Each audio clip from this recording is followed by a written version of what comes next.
El capítulo 9 de Apocalipsis es considerado el capítulo más aterrador de la Biblia por muchos. En este capítulo, la Biblia describe que el cielo se oscurece con una nube de langostas demoníacas. Trompetas resuenan a lo lejos mientras criaturas aterradoras emergen de un abismo humeante.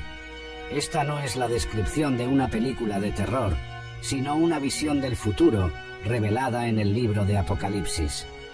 El escenario apocalíptico. Este capítulo es parte de una secuencia de juicios divinos sobre la tierra, conocidos como las 7 trompetas. Las primeras 4 trompetas, descritas en el capítulo anterior, trajeron destrucción sobre la naturaleza. Ahora, con la 5ª y 6ª trompeta, el enfoque se desplaza hacia la humanidad. La escena pintada por Juan es la de un mundo en caos. El orden natural ha sido perturbado y fuerzas sobrenaturales comienzan a manifestarse de manera visible y aterradora. Es un retrato de un futuro donde las barreras entre el mundo físico y el espiritual se disuelven, trayendo consecuencias catastróficas para la humanidad. La 5ª trompeta y el abismo. El capítulo comienza con el sonido de la 5ª trompeta. Este evento marca el comienzo de una nueva fase de juicios, más severos y específicamente dirigidos a la humanidad. Juan describe que vio una estrella que había caído del cielo a la tierra. Esta estrella, personificada, recibe la llave del pozo del abismo. Muchos intérpretes identifican a esta estrella caída como una entidad angélica, posiblemente Satanás o uno de sus ángeles. El abismo, mencionado varias veces en Apocalipsis, es descrito como una prisión espiritual, un lugar de confinamiento para seres demoníacos. La apertura de este abismo representa la liberación de fuerzas malignas sobre la tierra. Cuando se abre el pozo, un denso humo asciende como el humo de un gran horno. Este humo es tan intenso que oscurece el sol y el aire, creando una atmósfera de oscuridad y opresión. La imagen del humo que sube del abismo evoca una sensación de mal inminente, como si las mismas profundidades del infierno se estuvieran abriendo para derramar su contenido sobre la tierra. Este evento marca una escalada significativa en los juicios apocalípticos. Hasta ahora, los desastres afectaban principalmente al mundo natural. Con la apertura del abismo, fuerzas espirituales malignas son liberadas para atormentar directamente a la humanidad. La llave entregada a la estrella caída es un símbolo importante. Las llaves en la literatura apocalíptica a menudo representan autoridad y control. El hecho de que esta llave sea dada implica que incluso esta liberación de fuerzas malignas está bajo el control soberano de Dios. La oscuridad causada por el humo del abismo puede verse como una inversión simbólica de la creación. Mientras que en Génesis, Dios separa la luz de las tinieblas, aquí vemos las tinieblas invadiendo y oscureciendo la luz. Esta visión de la apertura del abismo también evoca paralelos con otros pasajes bíblicos, como la historia del diluvio en Génesis, donde se abren las fuentes del gran abismo para inundar la tierra. Las langostas demoníacas. Del humo que asciende del abismo, emergen criaturas que inicialmente son descritas como langostas. Sin embargo, pronto queda claro que estas no son criaturas naturales, sino entidades sobrenaturales con características aterradoras. Juan describe estas criaturas con detalles vívidos y simbólicos. Tienen la apariencia de caballos preparados para la batalla, con coronas de oro en sus cabezas, rostros humanos, cabellos de mujer y dientes de león. Sus alas suenan como el estruendo de muchos caballos y carros corriendo a la batalla. Tienen colas como de escorpiones, con aguijones, y el poder de atormentar a las personas durante 5 meses. Esta descripción híbrida, que mezcla características de diferentes criaturas, enfatiza la naturaleza sobrenatural y aterradora de estos seres. No encajan en ninguna categoría conocida, aumentando la sensación de horror y extrañeza. El poder otorgado a estas criaturas es específico y limitado. No pueden matar, sino solo atormentar a aquellos que no tienen el sello de Dios en sus frentes. El tormento se compara con la picadura de un escorpión, lo que sugiere un dolor intenso e incapacitante. La limitación de 5 meses para el tormento es significativa. Algunos intérpretes ven esto como una referencia al ciclo de vida normal de las langostas, mientras que otros lo consideran un período simbólico de juicio divino. La imagen de langostas como un instrumento de juicio divino tiene profundas raíces en la tradición bíblica. En la historia del Éxodo, las langostas fueron una de las plagas enviadas contra Egipto. El profeta Joel también usa la imagen de una plaga de langostas para describir el juicio divino. La descripción de estas criaturas como que tienen coronas de oro es particularmente intrigante. Las coronas generalmente simbolizan autoridad o realeza. Esto sugiere que estas criaturas tienen algún tipo de autoridad delegada, incluso si es para fines de juicio. El hecho de que estas criaturas tengan rostros humanos añade un elemento perturbador a su descripción. Esto podría sugerir inteligencia o una conexión distorsionada con la humanidad, lo que las hace aún más aterradoras. La combinación de cabellos de mujer y dientes de león crea una imagen de belleza pervertida y ferocidad mortal. Esto podría simbolizar cómo el mal a menudo se presenta de manera atractiva, pero oculta una naturaleza destructiva. El rey del abismo. Juan revela que estas criaturas demoníacas tienen un rey sobre ellas, cuyo nombre en hebreo es Abadón y en griego es Apolión, ambos significando destruidor. La mención de un líder para estas hordas infernales añade una dimensión de organización y propósito a sus acciones. No son simplemente criaturas que actúan por instinto, sino un ejército coordinado bajo un mando central. El título de Destruidor enfatiza la naturaleza maligna y el propósito de esta entidad. Su misión es traer ruina y devastación, alineándose con el tema general de juicio y destrucción presente en Apocalipsis. Algunos estudiosos identifican a este rey como Satanás, mientras que otros lo ven como un poderoso ángel caído o demonio subordinado a Satanás. Independientemente de su identidad específica, representa una fuerza de mal organizado y dirigido contra la humanidad. La presencia de este rey sugiere una jerarquía en el reino demoníaco, reflejando de manera distorsionada el orden celestial. Esto implica que los eventos descritos no son caóticos o aleatorios, sino parte de un plan maligno más amplio. El hecho de que Juan mencione el nombre de esta entidad en 2 idiomas diferentes, hebreo y griego, puede verse como una indicación de la universalidad de su dominio e influencia, abarcando tanto el mundo judío como el gentil. La figura del destruidor evoca paralelos con otros pasajes bíblicos. En Éxodo, por ejemplo, se menciona al destructor como el agente de la última plaga contra Egipto. Esto sugiere una continuidad en la forma en que Dios usa agentes de destrucción en sus juicios. Es interesante notar que, a pesar de su título amenazador, el poder de este rey está claramente limitado. Solo puede actuar dentro de los límites establecidos por Dios, un recordatorio de la soberanía divina, incluso sobre las fuerzas más destructivas. La presencia de un rey demoníaco en esta visión también sirve como un contraste con el verdadero rey, Jesucristo, quien es retratado en otras partes de Apocalipsis. Mientras uno trae destrucción, el otro trae salvación y restauración. Este rey del abismo puede verse como una parodia perversa de la realeza divina. Mientras que Dios crea y sostiene, este rey solo puede destruir, ilustrando la naturaleza fundamentalmente parasitaria y destructiva del mal. El tormento de la humanidad. El texto describe el efecto devastador que estas criaturas tienen sobre la humanidad. El tormento que infligen es tan severo que las personas buscarán la muerte, pero no la encontrarán. Desearán morir, pero la muerte huirá de ellas. Esta descripción vívida del sufrimiento humano es uno de los pasajes más angustiosos de Apocalipsis. Retrata un nivel de desesperación y agonía que va más allá de la experiencia humana normal. El hecho de que las personas busquen la muerte, pero no puedan encontrarla, sugiere una situación de tormento inescapable. Es como si la misma misericordia de la muerte les fuera negada, prolongando su sufrimiento. Este tormento no es solo físico, sino probablemente también psicológico y espiritual.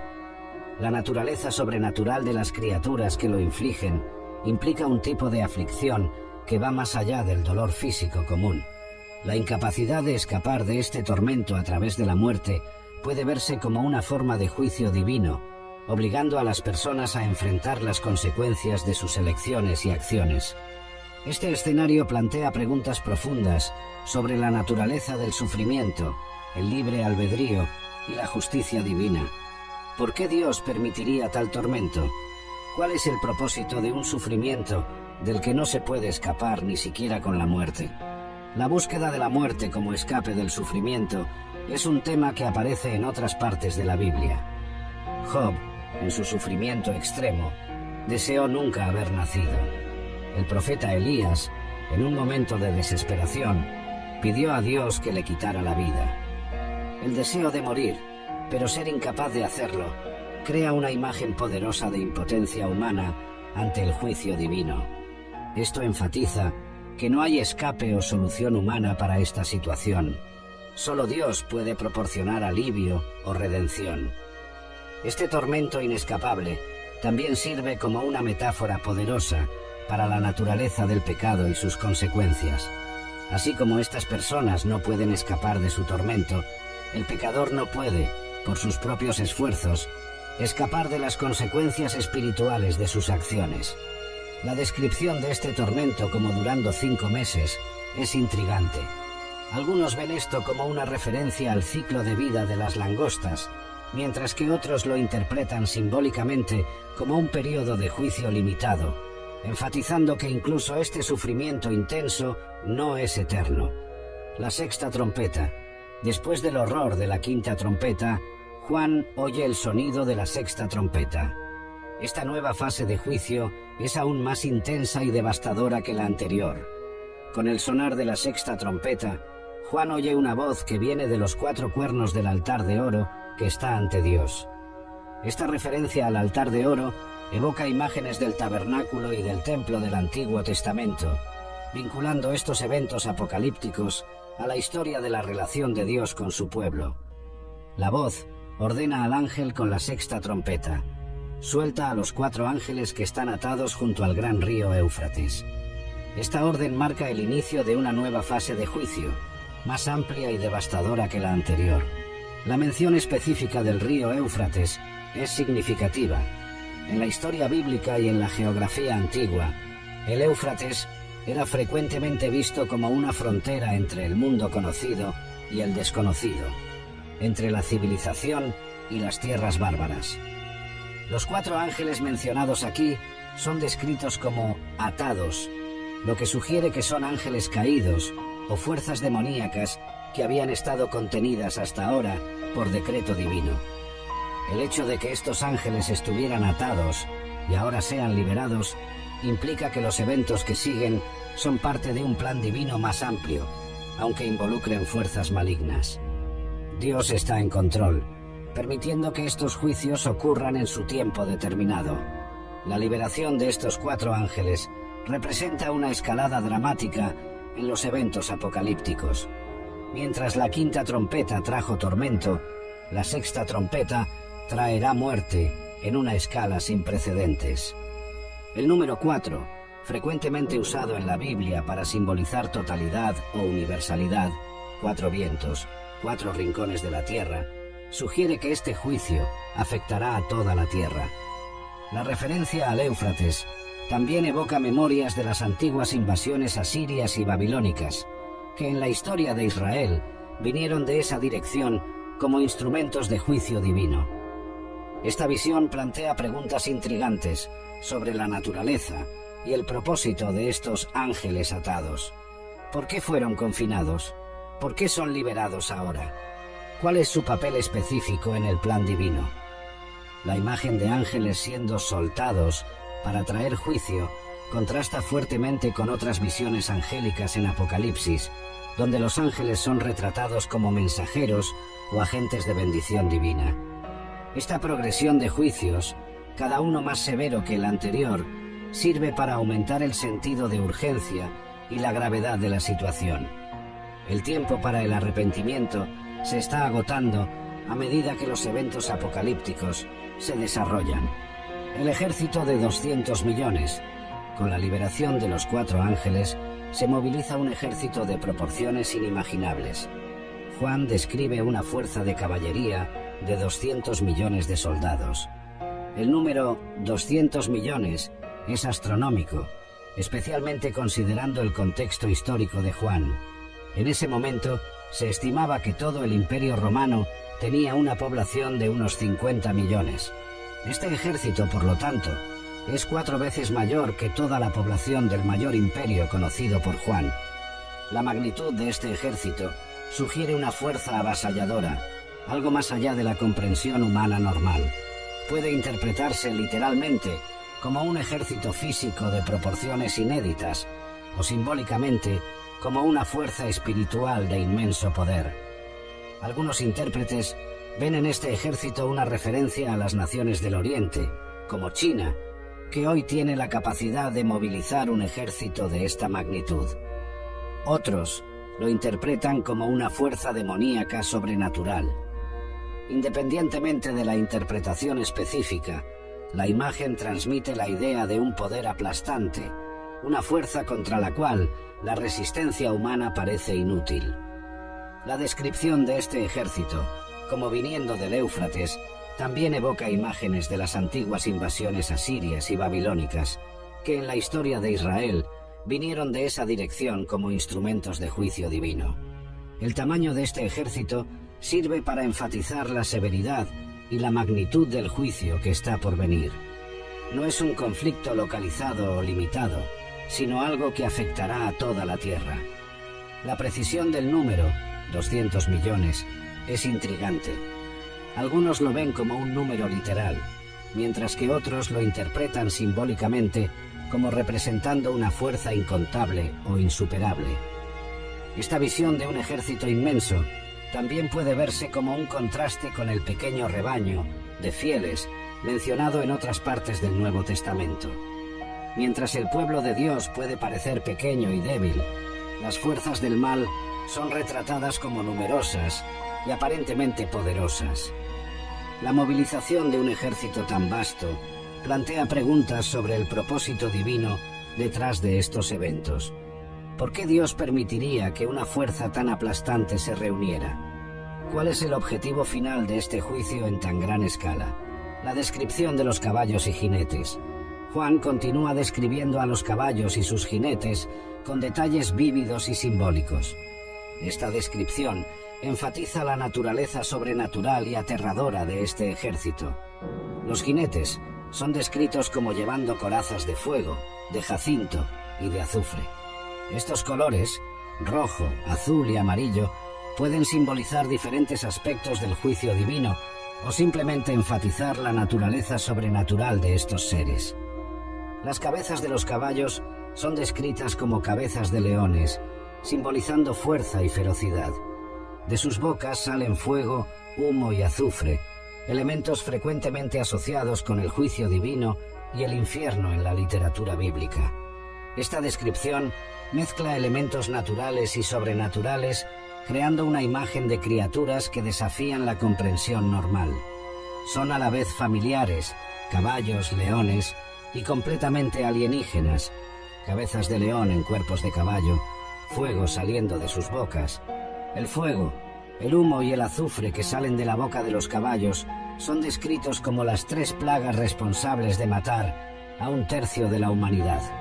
Esta es una escalada significativa en comparación con el tormento de la 5ª trompeta, que no podía matar. La naturaleza tripartita de estas plagas, fuego, humo, azufre, puede verse como un paralelo distorsionado de la Trinidad, sugiriendo una parodia demoníaca del poder divino. El poder en las colas. Juan añade un detalle intrigante a la descripción de los caballos, porque el poder de los caballos está en sus bocas y en sus colas, porque sus colas son semejantes a serpientes y tienen cabezas, y con ellas causan daño. Esta descripción bizarra enfatiza aún más la naturaleza sobrenatural y aterradora de estas criaturas.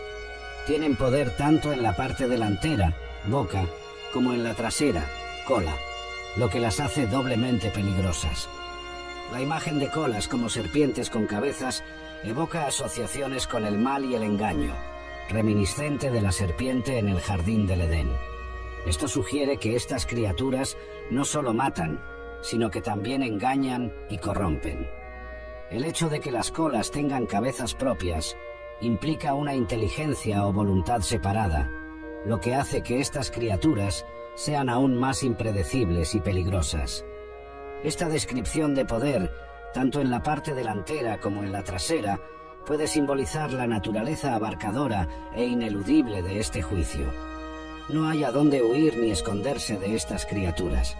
La mención de serpientes en las colas de los caballos crea una imagen híbrida aún más compleja, mezclando características de caballos, leones y serpientes en una sola criatura monstruosa. Esta descripción de colas con poder destructivo tiene paralelos en otras partes de la Biblia, como en la visión de Daniel de los 4 animales, donde uno de ellos tiene cuernos en su cola. La idea de criaturas con múltiples cabezas o caras es un tema recurrente en la literatura apocalíptica, frecuentemente simbolizando poder, conocimiento o dominio sobre múltiples reinos. El poder destructivo en las colas de estas criaturas puede verse como una representación del aguijón, del pecado y la muerte, temas centrales en la teología del Nuevo Testamento. Esta descripción detallada sirve para enfatizar el poder y la naturaleza aterradora de este ejército, reforzando la idea de que estos eventos están más allá de la capacidad humana de resistir o comprender plenamente. La escala de la destrucción. Juan revela la magnitud del juicio traído por este ejército sobrenatural. Por estas 3 plagas fue muerta la tercera parte de la humanidad, por el fuego, el humo y el azufre que salían de sus bocas. La escala de esta destrucción es impresionante y aterradora. 1/3 de la población mundial, siendo eliminada, representa una catástrofe de proporciones inimaginables, superando cualquier desastre natural o conflicto en la historia humana. Esta estadística precisa, 1/3, sugiere un juicio divino calculado y controlado. No es una destrucción total, sino una demostración significativa del poder y del juicio divinos. La mención específica de las 3 plagas, fuego, humo y azufre, evoca imágenes del juicio de Sodoma y Gomorra en el Antiguo Testamento, estableciendo un paralelo entre esos eventos antiguos y este juicio apocalíptico futuro. El hecho de que estas plagas salgan de la boca de las criaturas puede simbolizar el poder de la palabra o del decreto divino. Así como Dios creó el mundo a través de su palabra, aquí vemos la destrucción viniendo a través de una palabra o decreto. Esta destrucción en masa plantea preguntas profundas sobre la naturaleza de la justicia divina y el propósito del sufrimiento. ¿Por qué Dios permitiría tal devastación? ¿Cuál es el propósito de un juicio tan severo? La repetición del número 1/3, 1/3 de la humanidad muerta por 1/3 de las plagas, sugiere una simetría en el juicio divino, reforzando la idea de que estos eventos no son aleatorios, sino cuidadosamente orquestados. La magnitud de esta destrucción sirve como un recordatorio poderoso de la seriedad del pecado y sus consecuencias. Ilustra gráficamente el principio bíblico de que la paga del pecado es la muerte. La descripción de 1/3 de la humanidad siendo muerta sirve como una advertencia solemne sobre la seriedad del pecado y la certeza del juicio divino. No es una amenaza vacía, sino una realidad futura que Juan está siendo instruido a comunicar. La persistencia de los sobrevivientes. Sorprendentemente, después de la descripción de esta devastación inimaginable, Juan observa: los otros hombres que no fueron muertos por estas plagas no se arrepintieron de las obras de sus manos para no adorar a los demonios y a los ídolos de oro, de plata, de bronce, de piedra y de madera, que no pueden ver, ni oír, ni andar. Esta observación es quizás una de las partes más impactantes y perturbadoras del capítulo. Incluso después de presenciar una destrucción de escala sin precedentes, los sobrevivientes no cambian su comportamiento ni sus creencias. La lista de pecados mencionados aquí, idolatría, adoración de demonios, adoración de ídolos hechos por manos humanas, resuena con las condenas proféticas del Antiguo Testamento contra la infidelidad y la apostasía. La mención específica de ídolos que no pueden ver, ni oír, ni andar, enfatiza la futilidad y la insensatez de la idolatría. Contrasta fuertemente con el Dios vivo y activo que está orquestando estos eventos apocalípticos. Esta persistencia en el pecado, incluso ante juicios tan severos, ilustra la profundidad de la corrupción humana y la resistencia del corazón humano al arrepentimiento. También plantea preguntas sobre la efectividad del juicio como medio para llevar a las personas al arrepentimiento. Si incluso un desastre de esta magnitud no cambia los corazones de las personas, ¿qué podría hacerlo? La respuesta de los sobrevivientes desafía nuestra lógica humana. Esperaríamos que, ante evidencias tan claras del poder divino, las personas se volvieran a Dios. Sin embargo, este pasaje sugiere que el pecado puede endurecer el corazón hasta el punto de insensibilizarlo, incluso ante los juicios más severos. Esta reacción de los sobrevivientes también sirve como un recordatorio poderoso del libre albedrío humano. Incluso ante las demostraciones más dramáticas del poder divino, las personas aún tienen la libertad de elegir cómo responder. La persistencia en la adoración de ídolos, incluso después de que su impotencia haya sido claramente demostrada, ilustra la naturaleza irracional y autodestructiva del pecado. Las personas se aferran a creencias falsas y prácticas pecaminosas, incluso cuando éstas claramente no ofrecen protección o beneficio. Este pasaje también plantea preguntas sobre la naturaleza y el propósito del arrepentimiento. El verdadero arrepentimiento no es simplemente una respuesta al miedo al castigo, sino un cambio genuino de corazón y mente. El catálogo de pecados. Juan continúa enumerando los pecados de los cuales los sobrevivientes no se arrepienten. Tampoco se arrepintieron de sus homicidios, ni de sus hechicerías, ni de su inmoralidad sexual, ni de sus robos. Esta lista de pecados abarca una amplia gama de transgresiones morales y espirituales, sugiriendo una corrupción generalizada de la sociedad humana. Los homicidios mencionados pueden referirse no solo a asesinatos individuales, sino también a la violencia sistémica y a las guerras que caracterizan la historia humana. Las hechicerías, en griego pharmakeia, que puede referirse al uso de drogas, envenenamiento o prácticas ocultistas, sugieren una búsqueda de poder y conocimiento fuera de los medios aprobados por Dios. La inmoralidad sexual mencionada aquí puede referirse no solo a la inmoralidad sexual literal, sino también a la infidelidad espiritual, un tema común en los profetas del Antiguo Testamento. Los robos pueden simbolizar no solo el robo literal, sino toda forma de injusticia económica y explotación de los demás.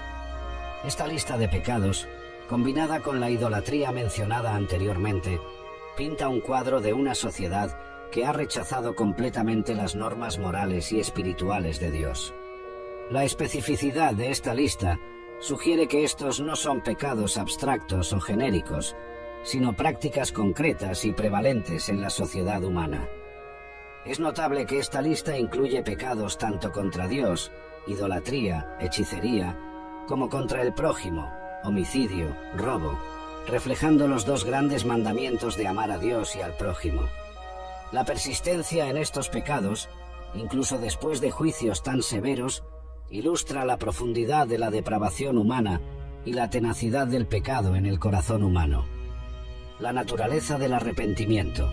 La mención repetida de la falta de arrepentimiento en este pasaje destaca la importancia central de este concepto en la teología bíblica. El arrepentimiento, en la comprensión bíblica, no es simplemente sentir remordimiento o pesar por los pecados cometidos. Es un cambio fundamental de mente y corazón que lleva a una transformación del comportamiento. La resistencia al arrepentimiento demostrada aquí ilustra la profundidad del pecado humano. Incluso ante evidencias innegables del juicio divino, el corazón humano permanece endurecido. Este escenario plantea preguntas profundas sobre el libre albedrío humano y la soberanía divina. Dios permite que estos juicios ocurran, pero no fuerza el arrepentimiento. Las personas aún tienen la libertad de elegir cómo responder. La persistencia en el pecado también puede verse como una forma de juicio en sí misma. Como escribe Pablo en Romanos 1, a veces el juicio de Dios consiste en entregar a las personas a sus propios deseos pecaminosos. Este pasaje sirve como una advertencia solemne sobre los peligros de endurecer el corazón. Cuanto más una persona resiste el llamado al arrepentimiento, más difícil se vuelve responder a ese llamado. El arrepentimiento se presenta aquí no solo como una respuesta apropiada al juicio divino, sino como el mismo propósito de ese juicio. Dios no juzga simplemente para castigar, sino para llamar a las personas de vuelta a sí mismo. La falta de arrepentimiento descrita aquí contrasta fuertemente con otros pasajes bíblicos donde el juicio divino lleva al arrepentimiento y a la transformación, como en la historia de Nínive en el libro de Jonás. Este pasaje también plantea preguntas sobre la efectividad de las señales y prodigios en producir una fe genuina. Jesús a menudo criticaba a aquellos que buscaban señales, enfatizando que la verdadera fe no depende de demostraciones espectaculares de poder. El propósito de los juicios, la severidad de los juicios descritos en este capítulo, plantea preguntas sobre su propósito en el plan divino. Tradicionalmente, muchos intérpretes ven estos juicios como teniendo un doble propósito: castigar a los impíos y llamar al arrepentimiento. Sin embargo, la falta de arrepentimiento descrita aquí complica esa interpretación. Algunos ven estos juicios como una demostración final de la justicia de Dios, mostrando la extensión total de la rebelión humana antes del juicio final. Otros interpretan estos eventos como parte de un proceso de separación del trigo de la cizaña, distinguiendo claramente entre aquellos que responden a Dios y aquellos que persisten en su rebelión. Estos juicios también pueden verse como un desenmascaramiento final de la verdadera naturaleza del pecado y sus consecuencias. Revelan lo que sucede cuando la humanidad es entregada completamente a sus propios caminos. Independientemente de la interpretación específica, estos juicios claramente sirven para revelar tanto la justicia de Dios como la profundidad de la corrupción humana. El hecho de que estos juicios sean progresivos y no inmediatamente finales puede verse como un signo de la paciencia y la longanimidad de Dios, dando múltiples oportunidades para el arrepentimiento. Estos juicios también sirven como un cumplimiento de las profecías del Antiguo Testamento sobre el día del Señor, un tiempo de juicio y purificación antes de la restauración final. El simbolismo numérico. El Apocalipsis es rico en simbolismo numérico, y este capítulo no es una excepción. Varios números significativos aparecen aquí. El número 5, los 5 meses de tormento de la quinta trompeta, está frecuentemente asociado en la Biblia con la gracia o el favor divino. Aquí, paradójicamente, marca un periodo de tormento, quizás sugiriendo que incluso este juicio contiene un elemento de gracia, dando a las personas una última oportunidad para arrepentirse. El número 4, los 4 ángeles atados en el Éufrates, generalmente simboliza la totalidad del mundo creado, 4 vientos, 4 rincones de la tierra, etc. Aquí puede sugerir que este juicio afecta a todo el mundo conocido. El número 200 millones, el tamaño del ejército, es impresionante por su magnitud. Algunos ven en este número una referencia a la totalidad de las fuerzas espirituales movilizadas para este juicio. El número 1/3, la fracción de la humanidad muerta, aparece varias veces en Apocalipsis. Algunos intérpretes ven esto como un juicio parcial, no total, dejando espacio para el arrepentimiento. Este uso extensivo de simbolismo numérico sirve para enfatizar la naturaleza ordenada y deliberada de estos juicios. No son eventos aleatorios, sino parte de un plan divino meticulosamente ejecutado. La progresión de los juicios.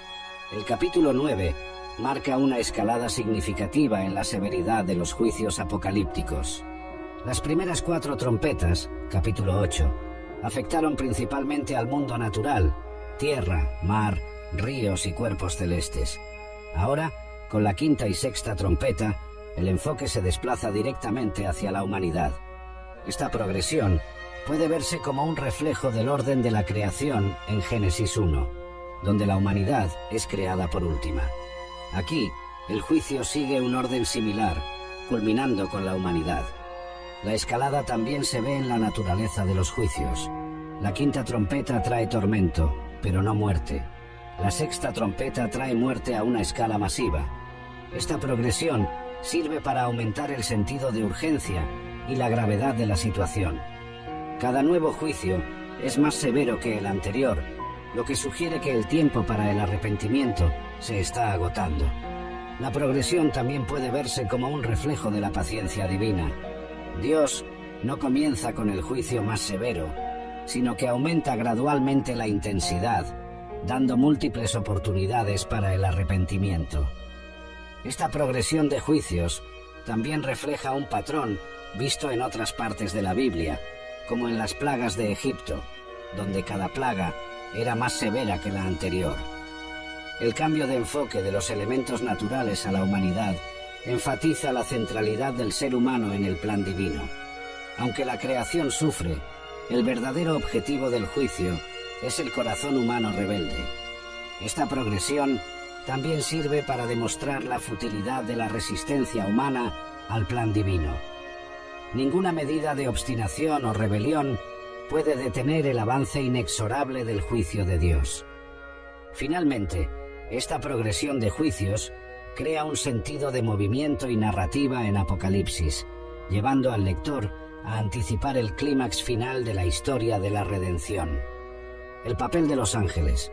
Los ángeles desempeñan un papel prominente en este capítulo, reflejando su importancia en todo el libro de Apocalipsis. Vemos ángeles tocando las trompetas, liberando fuerzas de juicio e incluso siendo liberados para traer juicio. Los 4 ángeles atados en el Éufrates. La presencia y actividad de estos seres angelicales enfatiza la naturaleza sobrenatural de los eventos descritos. Estos no son desastres naturales o conflictos humanos comunes, sino intervenciones directas del reino espiritual en el mundo físico. Es interesante notar que algunos de los ángeles mencionados parecen ser ángeles caídos o fuerzas demoníacas, como el rey del abismo. Esto ilustra cómo Dios puede usar incluso fuerzas malignas para cumplir sus propósitos de juicio. El papel de los ángeles aquí también enfatiza la soberanía de Dios sobre todas las fuerzas, buenas o malas. Incluso los ángeles caídos solo pueden actuar dentro de los límites establecidos por Dios. La distinción entre ángeles fieles a Dios y ángeles caídos ilustra el conflicto cósmico que está en el centro de la narrativa bíblica. La batalla entre el bien y el mal, entre Dios y las fuerzas que se oponen a él. El lenguaje simbólico. El Apocalipsis es conocido por su lenguaje altamente simbólico e imagético, y este capítulo es un ejemplo perfecto de ello. Las descripciones vívidas de criaturas híbridas, ejércitos sobrenaturales y plagas cósmicas crean un sentido de horror y asombro, transmitiendo verdades espirituales a través de imágenes poderosas. Este lenguaje simbólico ha sido interpretado de diversas maneras a lo largo de la historia de la Iglesia. Algunos lo ven como puramente simbólico, representando verdades espirituales. Otros lo interpretan más literalmente, esperando que eventos similares ocurran en el futuro. El uso de símbolos permite que el mensaje trascienda culturas y épocas específicas. Las imágenes son lo suficientemente universales como para resonar con lectores de diferentes contextos. La naturaleza simbólica del lenguaje también sirve para preservar un sentido de misterio. No todo se explica explícitamente, invitando al lector a reflexionar profundamente sobre el significado de las visiones. Este enfoque simbólico también refleja la naturaleza de las propias realidades espirituales que se describen. Cómo expresar verdades trascendentes en lenguaje humano. Los símbolos y las imágenes permiten una aproximación a esas realidades inefables. El uso de imágenes familiares, caballos, leones, escorpiones, combinadas de maneras no familiares, crea un efecto de extrañamiento, obligando al lector a reconsiderar sus suposiciones sobre la realidad. El contexto histórico. Aunque Apocalipsis habla de eventos futuros, es importante recordar que fue escrito en un contexto histórico específico para lectores del primer siglo. Juan escribió durante un período de persecución a la iglesia primitiva. Muchos de los primeros lectores estaban enfrentando amenazas reales de violencia y muerte por su fe. En ese contexto, las visiones del Apocalipsis servían no solo como profecías del futuro, sino como aliento para los creyentes perseguidos. Les aseguraban que Dios estaba en control y que la justicia final prevalecería. Las imágenes de ejércitos invasores y plagas devastadoras habrían resonado con lectores familiarizados con las invasiones romanas y con las plagas que periódicamente asolaban el mundo antiguo. La mención específica del Éufrates habría evocado memorias de las antiguas invasiones asirias y babilónicas que en la historia de Israel vinieron de esa dirección como instrumentos de juicio divino. El simbolismo del libro frecuentemente hace referencia a figuras e instituciones contemporáneas, como el Imperio Romano, aunque de manera velada, para evitar persecución adicional. El lenguaje de juicio divino contra los impíos habría sido especialmente significativo para los cristianos que vivían bajo la opresión de un imperio pagano hostil. Las descripciones de resistencia al arrepentimiento, incluso ante juicios tan severos, pueden reflejar la experiencia de los primeros cristianos al testificar a una sociedad en gran parte indiferente u hostil a su mensaje. Implicaciones para el presente. Aunque Apocalipsis 9 habla de eventos futuros, sus mensajes tienen implicaciones significativas para los lectores de hoy. La persistencia de los sobrevivientes en sus pecados sirve como una advertencia solemne contra el endurecimiento del corazón. Nos recuerda la importancia del arrepentimiento continuo y la vigilancia espiritual. Las descripciones vívidas del juicio divino nos recuerdan la seriedad del pecado y la certeza del juicio final. Esto debería motivar tanto el evangelismo como la santidad personal. La soberanía de Dios demostrada en estos eventos, incluso sobre fuerzas malignas, puede ser una fuente de consuelo en tiempos de caos e incertidumbre. La realidad del mundo espiritual, retratada aquí, nos recuerda la importancia de la guerra espiritual y la necesidad de vestir toda la armadura de Dios. Efesios 6. Las visiones de este capítulo nos desafían a considerar nuestras prioridades y valores a la luz de la eternidad.